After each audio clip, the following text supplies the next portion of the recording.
There was never enough time, Michael. There was never enough time. Now, that's a favourite line from favourite movie of mine. It's from The Godfather, of course. Okay, a film about kind of meatballs and murder, but it's really about a lot more than that. And it's Vito Corleone at the end of the film, just before he dies, talking to Michael. And I always wondered about that line. What does it mean? There was never enough time. There's never enough time. And I always thought in The Godfather that it meant there was never enough time to kill all the people we wanted to kill. That is true. But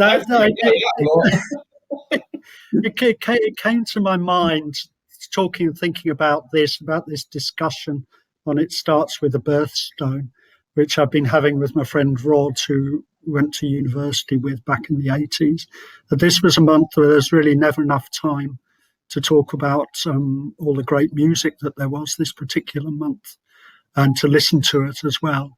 So do you agree, Rod? We were talking beforehand. I thought it was a remarkable month in terms of music, really. Definitely. And I heard a couple of albums right at the end of literally on Friday that would have probably made the list of things we were going to talk about if they'd come out sooner, because they were so immediately fantastic. And I also agree that there isn't enough time for all the revenge I want to take on people. But that's a different topic, I think. We'll just talk about this for an hour, and then you can go out and kill the ones on your list if you like, Rod. Well, I think killing's too good for them, really. I just want to make them uncomfortable. Okay, you can do that this evening then. All right. So in the meantime, let's talk about the records. And as with the previous two times, I'll introduce us briefly. I'm Bruce Bax, and I'm in Newcastle, and this is Rod Waterman in Connecticut, and we both do music-related writing things. Okay. But we'll get on to the music straight away. And what we've done previously in this, we've talked about new releases that interest us. And top of the list, I think, this month is Jane Weaver's Flock, which we both wrote something about. And I've spoken far too much already now, so it's your turn, Rod. Take it away. Tell us about Jane Weaver's Flock. It's an incredible album, I think. Probably the best album I've heard this year so far, although it's still only just about March. I think you were the person who told me about her first. I didn't know of her until you told me of her, and then I listened to her first couple of albums and thought she was great, but I didn't know quite where she would go, and I never know where she's going to go, which is the interesting thing about her. And this time she went in a more, I suppose, ostensibly poppy direction, because she's been more artsy before, I suppose you'd say. But she did pop in a very kind of eccentric way, which you would expect of her, because she's quite an eccentric artist. But she really did some amazing things. And that album, for me, seemed to contain multitudes, not to sound pretentious, but it sort of had sort of discrete sections that fit together very well. So she did sort of a pastiche almost of other kinds of pop music. And then there was a middle section where she did herself. And then there was the final back end section where she just went really funky. And it all kind of came together in this beautiful whole, I thought. And it was just wonderfully done and very, music critic word, angular kind of thing, but was also very kind of lush as well. And so it was a great combination of different things that she managed to sort of, excuse the pun, weave together. Yeah, I mean, I think I did bring her to your notice, but you would have got there fairly soon, because she's not exactly low profile. She's a bit of a critics artist, I think, and her last few records have been kind of really widely lauded, and quite rightly so, because I've certainly loved the last two, and also she did a remix one on one of those two. I haven't got their names at my fingertips. The first one I think was called Silver Globe. But she's very much a critics artist, but this is a very commercial record. and you would expect it to sell and reach a wider audience. Whether it actually will do, I've no idea, because I don't quite know how those things work anymore. And she's in this COVID period as well, so it might be one that doesn't get the attention and praise and sales that it deserves. It's probably worth talking about what it reminded us of. Okay, and you wrote something first of all about Roxy Music, or I think you mentioned something about them. Could you say a bit about that? Yeah, I was just trying to find reference points, I suppose. And we talked about this offline in the way that the pop music charts used to be weirder when we were younger, and so things could be weird and popular at the same time. And I don't mean to sound old and out of touch, but I don't know if that's true anymore. I don't think you necessarily can be weird and popular at the same time, although there's plenty of weird popular artists. But Roxy Music sort of came to my mind because they were very avant-garde and arty, and they were popular and successful. And think about a band like The Associates, which is amazing to think that they were in the charts. And she doesn't sound anything like that, but it's a sort of an example of how you can have it both ways, or used to be able to. And but this album has received, I think, more mainstream attention than perhaps her other things did. So maybe it will break through, but I don't know. Hope so. I mean, I was reminded of similar things. It was interesting sort of discussing it with you as we listened to it. I was reminded of 2 years, really, of 1972, which I think was probably when Roxy Music hit, and a lot of other stuff. Bowie came out with Ziggy, I think, and a lot of other really interesting kind of glam stuff. And then 1982, when we were both coming of age, which was a really remarkable year for the charts, because it had all of these left field people having genuine hits. Like you say, The Associates and Japan and Visage and the Bunnymen. And the one that it got for me was Simple Minds, which was probably my first great love, Simple Minds, New Gold Dream, which came out in 1982, which it was, and I still think it's an extraordinary record. I used to come home from school, and I was a bit geeky, but I found this as a great discovery, and I put this record on, and I'd lie in my parents' front room with the Fidelity speakers around my head listening to New Gold Dream, and it was such a phenomenal, extraordinary record. And this one is too. I mean, this one, when I kind of thought about it, I thought this has got all those elements of these things. And she's not coming out with a whole group of artists who are producing similar stuff. Right. She's very much doing it off her own back and so on. There are influences there. There are a couple of songs where she did Stereolab perfectly. Yeah, exactly. But why not? There's nothing wrong with doing that. There aren't many better bands than Stereolab. And I just thought it was a wonderful record, and it's my favourite for the year as well. I think it's interesting, and that Simple Minds album is just a marvel. I love that album to bits, and that was probably their last great thing. And they sort of went off a cliff after that, and they sort of trying to be U2, and that didn't work for them. But I think the one contemporary artist it reminded me of the most was Saint Vincent. I think in places, Annie Clark. But I mean, I don't want to blow my own trumpet or anything, but her husband, Andy Votel, tweeted something about the review I wrote and said that, and I was, and I'm not saying this to boast. I'm just saying that he said that I kind of got what was going on in the album in terms of the sequencing and I think the influences. So I think, and that was a product of our conversations, Bruce. So I think we're right about the things that she was doing on the album because the source told us we were right. If you like. Right. And going back to the Simple Minds thing, I only went back to their records, also extraordinary records that they put out before New Gold Dream. Oh, yeah. But if you listen to them, it always seems in retrospect as they're heading towards New Gold Dream. And then all the things come together and it kind of aligns. And I think the same with Jane Weaver about the record she's done the last 5 years or so, that Yeah. it's all coming towards this, and here's where it's realized. So you just have to hope that she doesn't put out her Sparkle in the Rain next. Oh God, no! Don't do that. which, Because the which trajectory, yeah, the journey from Empires and Dance to Suns and Fascination to New Gold Dream is perfect, right?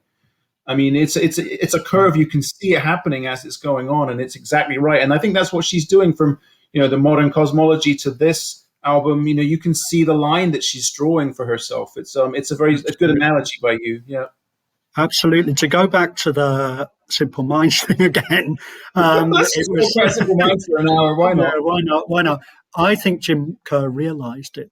I've read interviews with him where he kind of goes, "We took a wrong turn, and Yeah. we should have gone in our own direction rather than trying to do the U2 thing."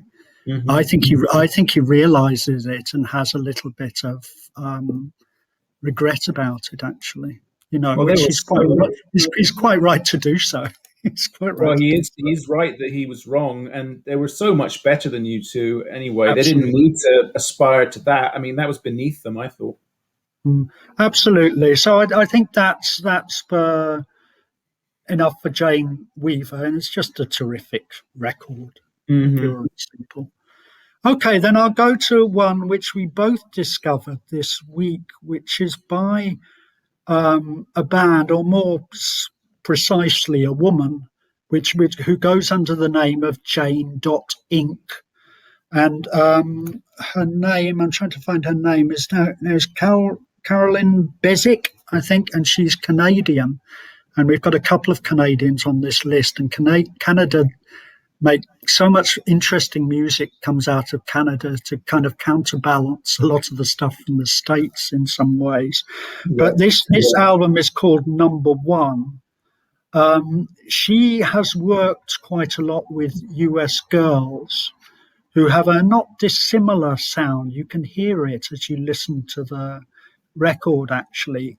But you listened to it too, and you liked it. So give me your thoughts on this one. Well, I'm trying to remember what I thought now because I haven't listened to it for a few days. But I was a little bit skeptical at first when I played it, and I thought, well, what's going on here? I don't think this is necessarily for me. But then I played it again, and I sort of thought, oh, I like it a lot more now. And it's sort of an argument for giving things a chance, Mm, mm, because too often late in the last few years, it's sort of if I don't like it, I just won't go back to it. Partly mm, because there's so much new music, and just partly because I'm getting crankier as I get older. But it really did evolve in my head as a much more interesting album than I had first thought it was, and it just seems like it doesn't do obvious things, mm, but it still is accessible and melodic. mm, And it doesn't do obvious things lyrically either, but it isn't. So it's not. It sort of walks a good line between. So this is a good segue from Jane Weaver. It walks a good line between sort of outre and popular or pop, mm, and mm, it manages to be accessible without being cheesy or corny, and it manages to mm. be intelligent without being inaccessible. So I like that, and that doesn't really tell you much about what it sounds like. So maybe you could say that. Okay, okay. Well, what it sounded a bit like US Girls to me, first of all. And I found it quite instant. I liked it, and I think it works on two levels. I Hmm. think it works on this kind of sheen, this chrome sheen of it. It Hmm. sounds very modern and state of the art to me. Okay, so it works like that for me. The melodies are clear, and everything is crystal clear. It's quite state of the art in some Yeah, ways.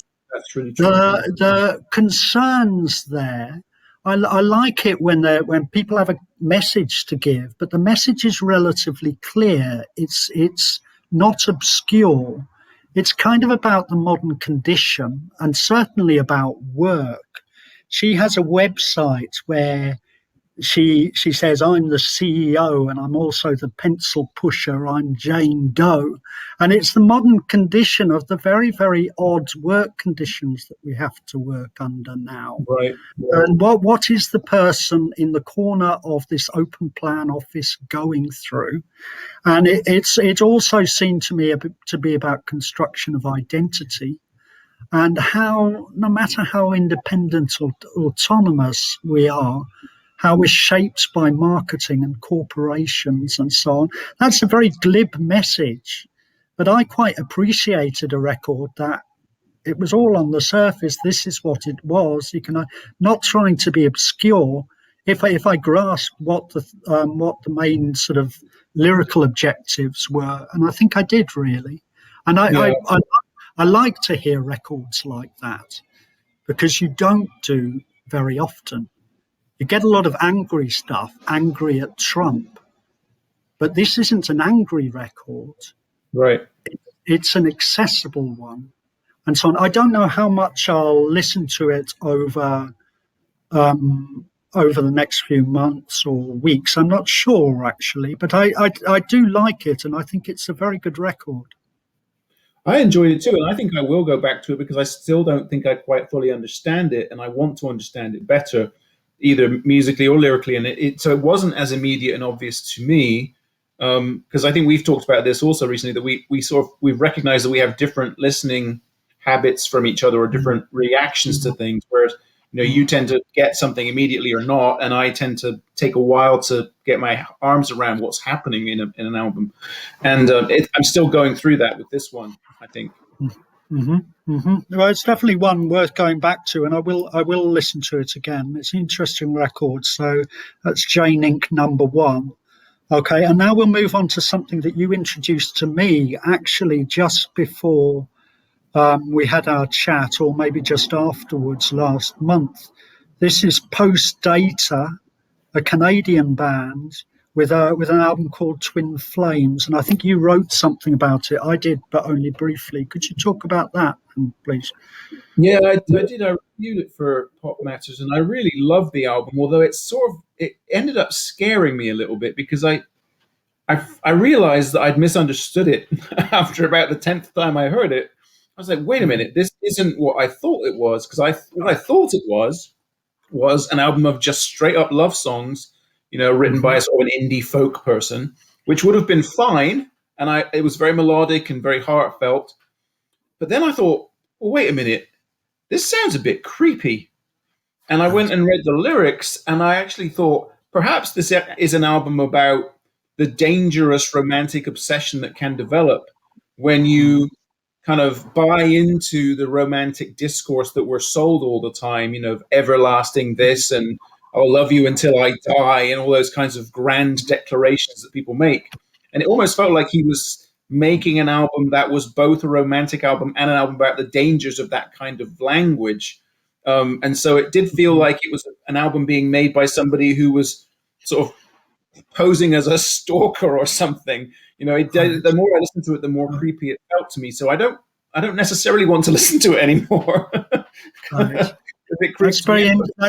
That's very interesting. I haven't listened to it that much, but I was very grateful for your recommendation because I think it's just a terrific record. And I'll come back to your thing about obsession because I'm quite sure you're right. But what I liked about it was that it was so emotional. I mean, Yeah. it sounds like a post-punk record in certain ways, or some of those synth things we did, but it's so upfront and emotional. Yeah. And I really like emotional records, and I think they're very brave actually, because to express that stuff, even in a band, it puts yourself open to ridicule to some degree, Yeah. and so on. And I found it heartfelt. I know what you're talking about the obsession thing. We could go back to a couple of records like Police's Every Breath You Take and REM's The One I Love, which were both kind of cynical, creepy stalker songs, but they were both taken the wrong way by the general public and played at umpteen weddings. Yeah. Much to the chagrin, I think, of the people who wrote them. So have you actually listened to these songs? And I'm quite sure that the Post Data album could be heard like that. It's all very good, but I would pick out one song, which is the second song, Inside Out, Yeah. which I think that's an incredible song and probably up amongst my favourites. this year, and it says that I love you, I want to love you from the inside out, which can definitely be read as creepy. But I don't want to listen to the record that much more if I start to think of it in that way, because Yeah. it came across as very sincere to me, actually. I think that was the song that made me start to think about what he was doing, and I wondered if he's doing. There's a double narrative in the album that you can take it both ways, and it's fine to take it the first way, but once you know about the second way, it doesn't feel the same anymore. I'd agree. You don't have to listen to it anymore, Rod. I want to, but I just don't want to feel afraid. There's plenty of other stuff. Plenty of other stuff like Black Twig, which was one of my most interesting sort of discoveries of the month. And just by chance, somebody posted it on the blog roll or whatever you call it, going down from the side of my blog. And I thought Black Twig, so I clicked on it and started to listen to the record without any real expectations. They're a Finnish band, and it's curious, there's quite a lot of good music coming out of Finland, which I've kind of discovered recently. Okay, but they're a Finnish band, and I listened through to it right the way I thought, this is terrific. So to describe them a little bit, what they reminded me of were a lot of the same kind of bands as we both liked in the late 70s and early 80s, kind of cultish guitar-based groups, like all those Flying Nun, fabulous bands on Flying Nun, particularly the Clean and the Chills. This reminded me of their early stuff, but also the Feelies, also the early Bunnymen, the early Go-Betweens, especially the songs that Robert Forster fronted. A lot of them reminded me of his perspective of Monochrome Set. And I'll just mention one band, more recent band, who I really like, who are probably not very well known, a New York band called Crystal Stilts, who don't seem to be active, and they were doing a fairly similar thing. But I thought, listening through to this, it doesn't sound like a cohesive album to me, but every song is terrific, and it sounds like a set of singles, alternative singles from those times, the early 80s, and not in an imitative way, to compliment them, because I think some of these songs are just that good, Yeah, I agree with that. It does feel a bit like a sort of a post-punk sampler in a way of all of the bands that you mentioned. I got a lot of the feelies out of it, as well as the Flying Nun piece as well. And the nice thing about it is that because there are so many bands that are trying to sound like bands from the 80s and maybe the 90s, but more the 80s now, and I think they are really trying to do that. Whereas this band, they managed to, you can tell what their influences are, but it doesn't sound derivative, which is nice, because there are other bands who definitely do sound like they're replacing their influences with what they would otherwise do. Whereas this band seems to have genuine talent on its own, but you can tell what their record collection looks like. And I just thought it was delightful. I really enjoyed it, and I'm going to be listening to that quite a lot more as well. I definitely will do too. Partly because it sounds like a set of singles, so there's something different and surprising. What I thought about what a lot of those bands had in common is they're all of a certain age. They're kind of 19 turning 20 or into their early 20s. And a common denominator with them as you're growing up at that very exciting time when you're on a cusp, they seem to have a common interest somehow in the occult. And there seems to be an aspect of that here. I mean, I definitely got that from the early Bunnymen, and the Four were like that too. They used to go out and take magic mushrooms. Blue Orchids would be another band I'd mention, because they became the more melodic version of the Four after a couple of members left and so on. And I really tapped into that. It's very much of an age, even though apparently this band has done 4 albums.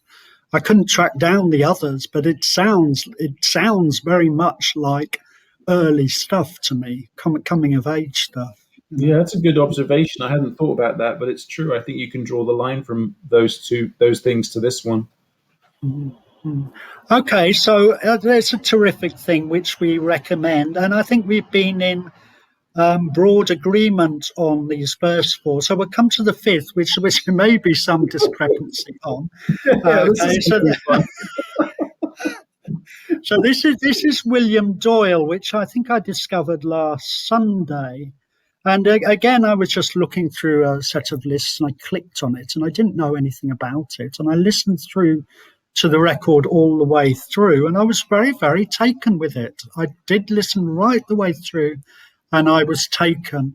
To give a bit of history, okay, William Doyle was formerly of the East India Company and he put out a few records under that name a few years ago and got quite a bit of notice and then changed back to his real name. And I always find it quite interesting when people make a name change because it's for them looking to become something else, and to go back to your own name is kind of wanting to be yourself and wanting to make your statements. I liked it a lot. I've listened to it since, and it's never quite had the same impact that the first listening did. But what it reminded me of was East India Company drew from similar sources, but it reminded me of David Sylvian, Kate Bush, Mark Hollis, and Paul Buchanan, people like that from the 80s when we were coming of age, so to speak, and who were doing their own thing, who were making quite ambitious records and doing their own thing, very much to their record company's frustration, I would imagine, who would get the record and say, what's this? How do we get a hit single off this record? And so on. Though all of them did have hit singles at the same time. So I really liked it. But what I really want to know is, what do you think of it? Well, what you might not know, Bruce, is that William Doyle's middle initial is F. Mm-hmm. Okay. It's not. I just made that up because I'm feeling mean. But I really dislike this album quite intensely, and I went from boredom to anger. Over a few days. I mean, I kept going back to it. When I first heard it, I was like, "This is doing nothing for me at all." And I kept going back to it, and I was like, "Well, it's all right, I suppose. It's all right." And the first 3 or 4, 5 songs, I was like, "Oh yeah, this is decent," But then he did track 6. Or nothing at all. And I was like, this is OMD. And I hate very few bands more than I hate Orchestral Maneuvers in the Dark. Really? And when I got to that point, I was like, all right, I'm done with you, William F. Doyle, because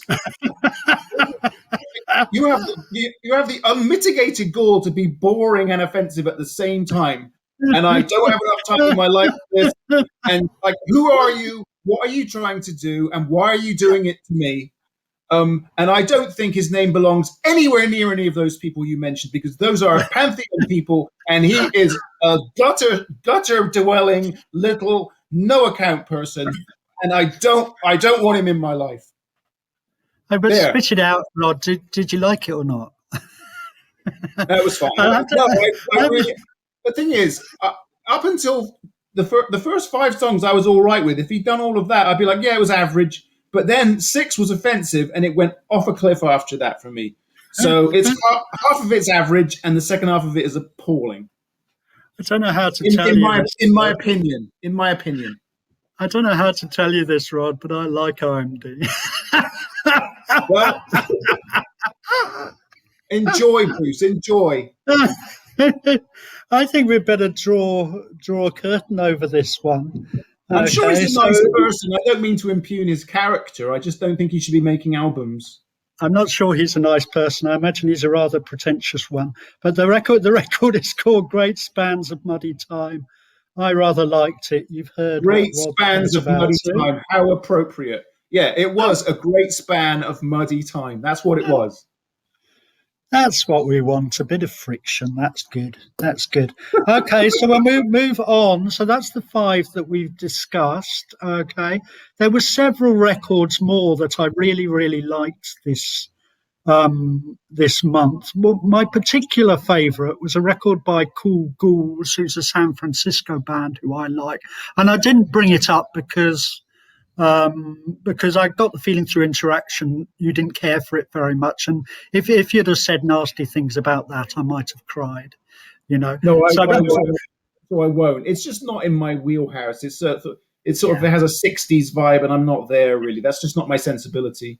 I realise that it's a very 60s vibe. It's the Birds go psychedelic and Buffalo Springfield, and a lot of those San Francisco bands. But I liked it a lot and would recommend that.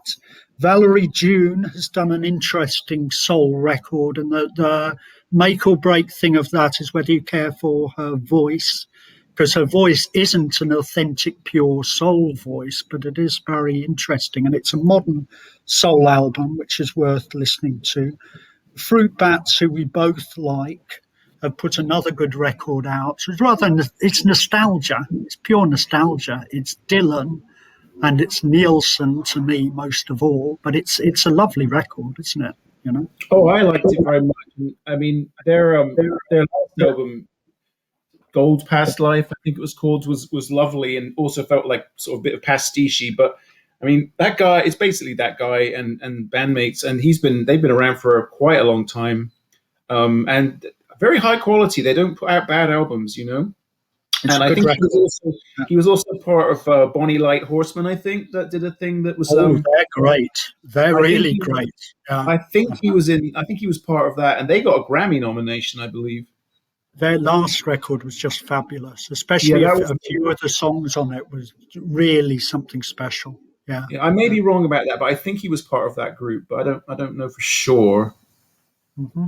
Okay, and one more record that I like, by a record by Elizabeth and the Catapult, and that's really about the woman Elizabeth who fronts them, which I thought was a very nice record, which reminded me of Regina Spektor and Carole King, Laura Nyro, and so on. It was just an eccentric and warm and melodic record, which I liked a lot. Was there anything else that took your fancy particularly, Rod? Yeah, two albums that came out on Friday, which is too bad that they were too late for any consideration. But both fantastic albums, and they go together very well, which is great as well. So the Pharoah Sanders and Floating Points album with the London Symphony Orchestra, I think it's called Moment, is just gorgeous. It's a continuous suite of or movement, maybe it's called, but it's a continuous suite of about nine sort of songs, and it goes from Pharoah Sanders doing his sort of wailing saxophone, which is gorgeous to hear. He's still doing it at his advanced age, along with the Floating Points sort of electronic ambient thing, and then the strings of the London Symphony Orchestra sort of come in and out, and it's just a marvelous album. I think you wrote about that on your blog. My phone just did something, and then the other album is a band called Tonaga, which is a portmanteau of the two people in the band, Tom Ralline and Valentina Marganetti. And they're based in London, but I think neither of them is British. But Tom very sadly died of a long illness last summer. This was the last album that they made, and it's called Immediate Intensity, I think, or something like that. But the concept of the album comes from a book by a French intellectual called Gaston Bachelard, who wrote this book called The Poetics of Space, and the album title is from one of the chapters in that book. It's an electronic album that's very percussive, but not in an abrasive way. It's just a beautiful album, and it dovetails really nicely with the Pharoah Sanders, and those two albums really just stayed with me, and I'm going to be playing them a lot, I think. Okay, I mean, I was actually going to mention the Floating Points and Pharoah Sanders. That's very, very special record, and I think a good one to come out at this point in time as well. It seems like a good lockdown record where lots of people are suffering stress and this and that, and that's just an enormous stress reliever for people. It's called Promises. I got that wrong. I'm sorry. Yeah, that's right. So I couldn't recommend that one highly enough. That's going to be the best album of its type this year. I think it's already sealed off that because it's a really very special record. Yeah. Right, and the Tomago album called Intimate Immensity. I got that wrong as well because my memory is shot. Okay, and I'll give that one a listen. I haven't listened to that yet. Okay, but terrific month for new records, and there were others I didn't mention as well. Okay, now let's move on to the midsection of this, where I suggested I'd talk about Electric Eden, and I was looking for the book before we started, and I can't remember the name of the author, but it's a very, very well known book. Okay, if maybe you could have a look on the internet and find out his name because he deserves to be mentioned. It came out, I think, in about 2012, and it's essentially the history. It's an overview of British folk music in the 20th century and really beyond that as well. Okay, and what I did was I rationed it, which is what I've come to do with my reading. I read 25 pages a day before I started work, and it's about 600 pages in all. Okay, but it's not a slog. It's never a slog. And I came to the end of it and thought, this is probably the best music-related book I've ever read. And I've read a lot of music-related books. It's as good as that. And I'd say it's really essential for anybody, well, first of all, who's got more than a passing interest in music, and then somebody to understand what folk is really about, what it draws on. It's not a bunch of people with silly sweaters on in a pub holding one ear and singing "Hey Nonny No." It really is not, and that's the perception of a lot of people still about folk music. I think less now, perhaps, than when we were growing up, and it's a tradition that still is prone to that.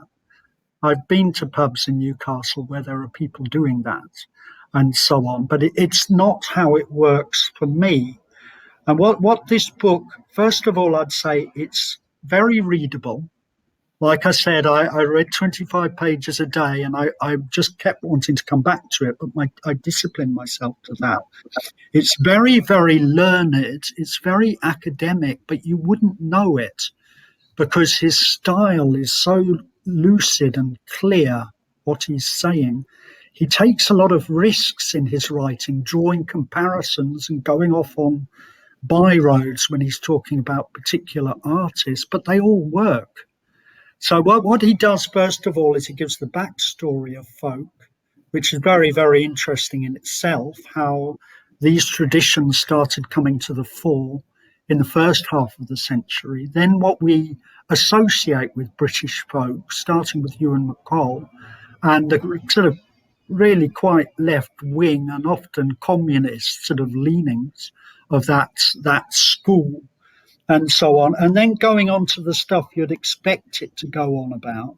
So Pentangle, Fairport Convention, Nick Drake, John Martin, Sandy Denny, and lots of other people too. I mean, and it led me to listen to a lot of stuff. I've never known how good Strawbs were as a band. I've never listened to them before, but they're a really great band. And that was the case with a lot of stuff that was there. And then going on to Steel Eye Span, who probably had the most commercial success, but also a very good band, you know. So touching on a lot of great stuff. And then he goes into the 80s, and then he goes back to actually what we mentioned before, all that stuff in the 80s, and he picks out things that have folk associations.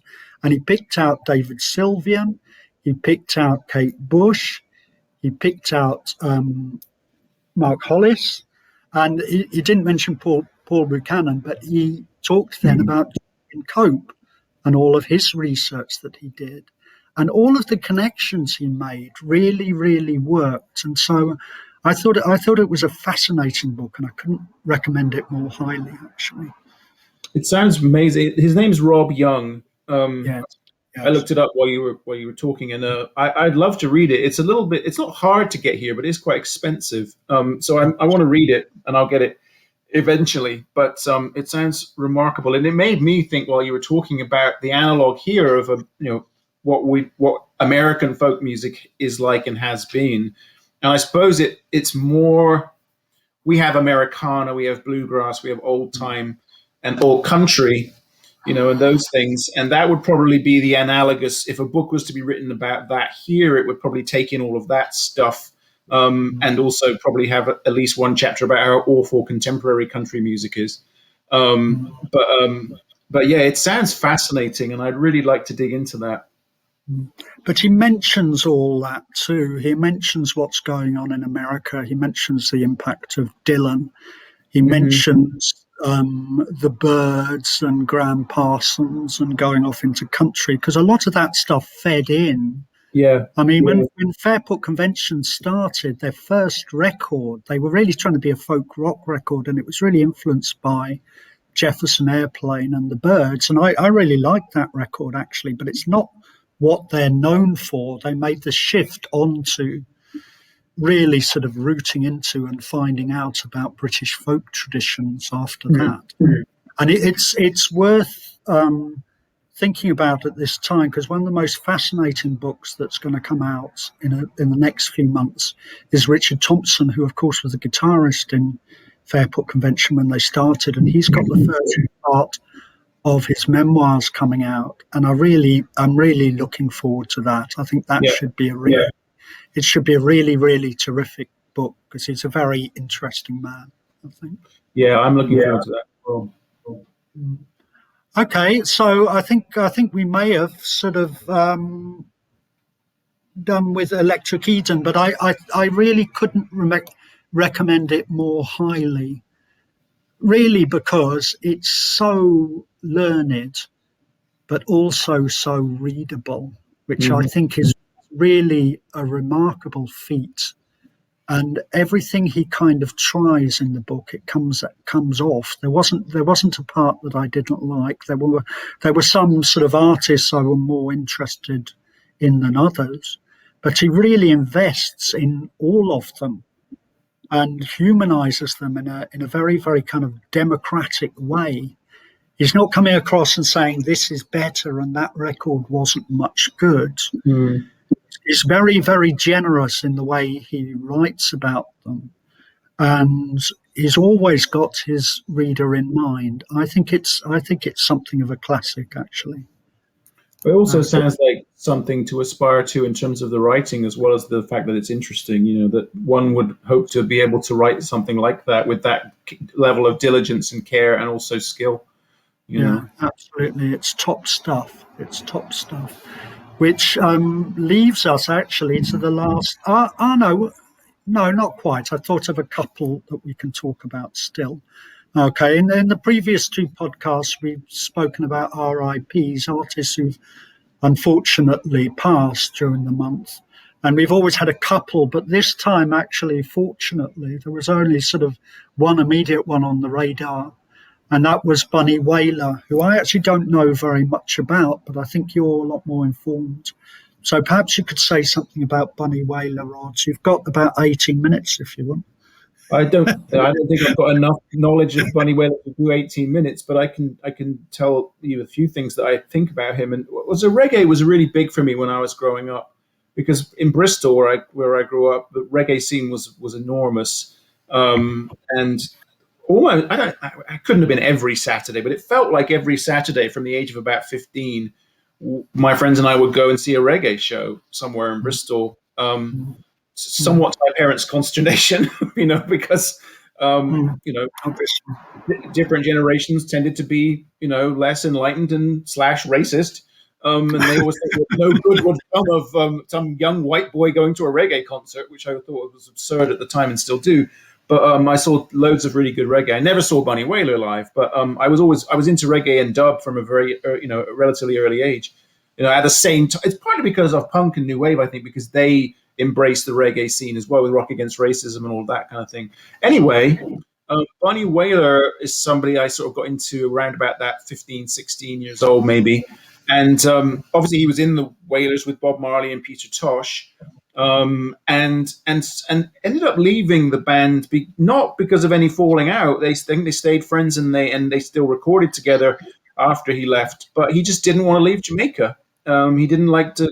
Bob Marley was becoming massive, and he just didn't want to tour that much. And his Rastafarian faith was such that he really wanted to cultivate that spiritual side of his life, and he didn't want to go to the United States and all around the world. He wanted to stay home, and he just started making albums on his own, and he's formed his own label, which is kind of remarkable because so many artists, especially reggae artists, didn't have that kind of control over their careers and were sort of used, to make money for other people, like Chris Blackwell, for example, the Island Records person.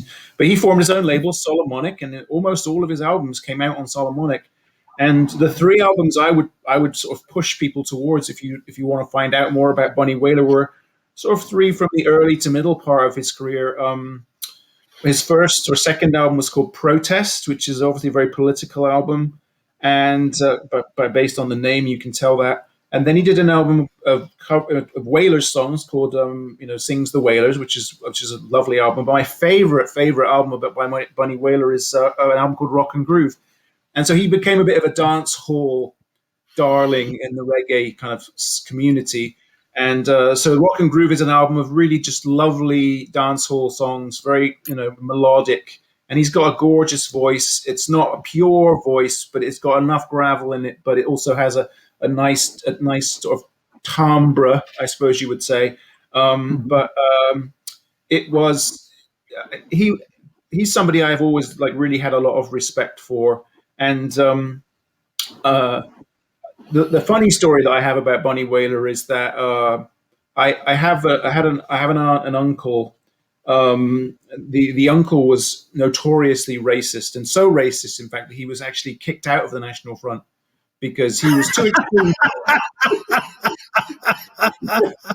And he actually went on the local news when he was like some spokesperson or even the chair of the Bristol version of the National Front, and advocated sending vigilante groups into St. Paul's, which is the area where the Afro-Caribbean community mostly lived at that time, and probably still do. I haven't been back for a while, but so the National Front said, "Oh, that's too rich for our blood," and they kicked him out. Anyway, he's not a blood relative. His wife, my aunt, was my mother's sister, and she happened to know someone who worked at a record shop and could get records at cost. And so every time it was my birthday or Christmas, she'd ask me what I wanted. And being mischievous, I always asked her to get me reggae albums just to irritate her. So I asked for Black Uhuru, and I asked for Protest, and I asked for Rock and Groove. And so she would then have to go, to a friend at the record shop and ask for these. And they all had pictures of black people with dreadlocks on the cover, so it was like really rubbing it in their face, And so I got these things as presents from my aunt, who was married to a really big racist. So I thought that was really funny. It's reggae, same for me growing up in southwest London. Reggae was such a formative influence, and people listened to dub and so on. The big band from my memory of my youth, my sort of teenage years, were Misty and Roots, who were always playing all the time. And we actually managed to see in somewhere that was kind of, it felt like a shed. It felt like an enormous shed in St. Margaret's in southwest London. And it was an incredible thing to feel the bass going right through you. Yeah. And all of this Rastafarian stuff, which I didn't understand, and I still don't really understand, but it's really attractive, and it's really good for that kind of music, that kind of, what's the word for it? It's messianic and so on, and it's utopian. Yeah, and Misty and Roots were one of the best bands for this, and a lot of the opinions behind it are not the most enlightened ones. It has to be said, but the gigs themselves were enormously enlightened, and Misty and Roots is probably the band I've seen most in my life. And they're fabulous every time. They don't have all the original members, but it's still that enormously communal feeling, and the bass is at the core of everything. Yeah. And every time they come to town, I think, right, I'll go and see them again. I don't care how many times I've seen them. I'll go see them again. I think reggae might be the best kind of live music, because they're so. I mean, I have not seen a reggae band that wasn't just incredibly tight.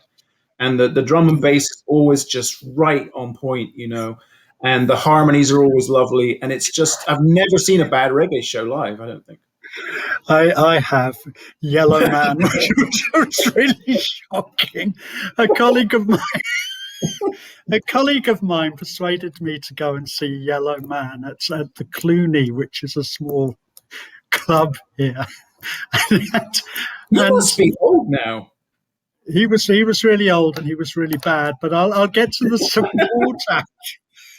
It was a really, really funny evening because they had some kind of support act, and there's this couple of black guys so came on stage in their shorts, and they borrowed the instruments from the Yellow Man band, and they were camper than a row of tents. It was really, really funny to watch. And as we know about Rastafarianism, it's not the most tolerant of sort of lines of thought towards gay people. It's deeply homophobic. Yeah, you saw this band was really kind of annoyed Yellow Man's band, and then Yellow Man came on and gave, frankly, a really, really dreadful set. But apart from that, I would agree with you. I mean, people have seen Steel Pulse and Misty and so on, and really, really incredible stuff. And I would just mention, actually, you brought up Black Uhuru, such a great band themselves.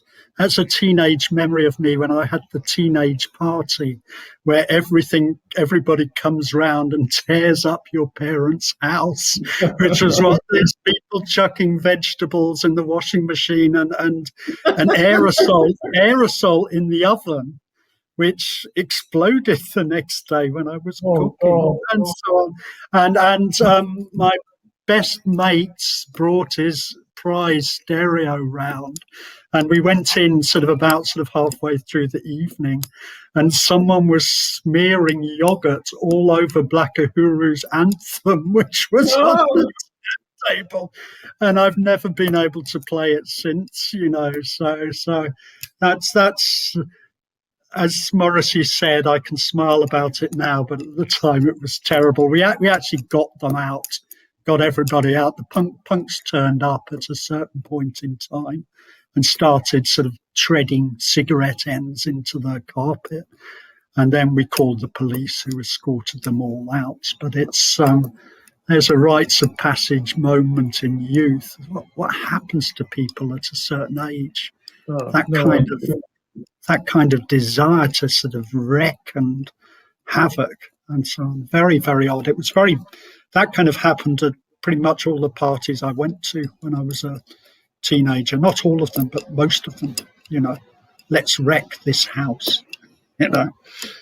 I don't remember any of that at parties I went to as a teenager, but I do remember that my best friend and I would always bring 2 or 3 records to every party we went to. And singles, 12-inch or 7-inch, and we would make sure that they got played at some point in the evening. And I would always bring "Rip It Up" by Orange Juice, right, and one of us would bring a Kool and the Gang song whose name escapes me. Okay. And we'd always make sure that those got played, and it was a really fun time. Yeah, Sorry. No, go ahead. My memory of that, a record at a party, was when my good friend Garth Dixon, who I'm still friends with, actually a friend from primary school, brought Associates' Party Fears 2 to a party and put it on. And I knew the song, but there was something just kind of magical and golden and unforgettable about hearing it in that context. That's one of the best singles ever made, I'd say. I think that's a quite remarkable song. And there's not quite anything that I can compare it to listening to the lyrics and the sound of that song. It's just fabulous every time I hear it, It's interesting because we mentioned the Associates at the beginning, and now we're coming around to them again. And that album "Sulk" was actually the subject of that Tim Burgess listening party a couple of days ago, Uh-huh. and Uh-huh. Alan Rankin joined the Twitter Oh, discussion, wonderful. and Wonderful. it was a good conversation. He had some interesting things to share. He talked about how Billy McKenzie, they were on tour, and Billy McKenzie insisted on bringing all 5 of his Whippets on tour. Yes. And Yes. they were in a Holiday Inn, and subsequently the Associates were banned from every single Holiday Inn in the country because he brought all of his Yes. dogs with him. Yes, I mean it's one of those what if bands. They had 3 fabulous hits in 1982, and then the 2 of them went their separate ways. And you think what would have happened, but they were always going to implode, weren't they? You know, Yeah. just with that kind of nature. Wonderful. Okay, we've got about 5 minutes left, and what I kind of mentioned to you sort of earlier on before we started this was maybe to close it off, just to say what's your favorite records, favorite albums of this year have been so far. Then just mention 5 or 6. Yeah, well, obviously the Jane Weaver is right there. The Weather Station album that I think we've talked about. The Sleaford Mods album I think is terrific. I'm trying to think. There was 2 others, and they've completely gone from my mind. Probably that Post Data album, but it's Mm-hmm. maybe I don't know if I'll go back to that as much. But those are and I think that Goat Girl album is really good. Yes, On all yes, 4s. So those are the ones I would probably say, but that will probably change too. yes. I would agree. I think the real standouts for me are quite high-profile records. I'd say the Jane Weaver and the Weather Station. I think I mentioned in the last when we talked about it, the Weather Station I still don't love, but I can see how good it is. You know, sometimes you Mm-hmm. like that people. I think that's just what I'm like about Joni. To be honest, people who remind me of Joni. I mean, I posted something for um, this morning about the sort of best records released in 1975. And for me, Horses was leagues ahead of anything. Patti Smith's Horses. It wasn't a good year for music. People waiting for punk and so on. But then I put Hissing of Summer Lawns on second, and I thought that's really great. And then I listened to it, and I thought I actually don't like all of this either. So I think it's just a personal thing with me about Joni that I just recognise how good she is, but I just don't warm to her. Mm. And I'm a bit like that with the Weather Station, but the Weather Station is a very, very special album. Okay, I would also put Goat Girl there. Okay, I put this Cool Ghouls record, which particularly um, was is one just for my kind of tastes. I think the Black Twigs record is very good actually in itself as a singles kind of compilation. And I'd have to say the Floating Points and um, the Pharaoh Saunders is a very, very special record. And I also would mention the Besnard Lakes, which I talked about in the first one, and I go back to it. And I still like it very much, even though it reminds me of things that I hate. Odd that, really. Very It odd. is strange that happens. Yeah. Yeah, I think the Pharaoh Sanders and Tamaga albums are going to be on my list by the end of the year. Mm. But yeah, there's been a lot already, and it's still only March. It's amazing how many Yes, good albums there have been. yes, it's been really great actually. Okay, and just in case you're wondering, actually, Rod, there's going to be a Black Midi album out in a couple of months, so Oh, that's one for great! us both. That's one for us both to look forward to. You know, Oh yeah, I mean, we're, if only they would tour with Black Country New Road, that'd be brilliant. we're being ironic, listeners. They're not 2 of our favourites, and I think we're rather bemused about all the accolades they get because I can't hear it at all in either case. Waste I of think time and space. Don't bother. It's terrible. absolutely. Okay, so we're winding down to the full hour. Another terrific discussion, which I enjoyed a lot, Rod. And I will see you again in April, when we hope that spring will have sprung in the UK. Fingers crossed. Okay. Yes, and hopefully lots more new music. Oh, yes, surely. I imagine that's going to happen. Okay. Thanks a lot. I'll stop the recording here, just short of an hour.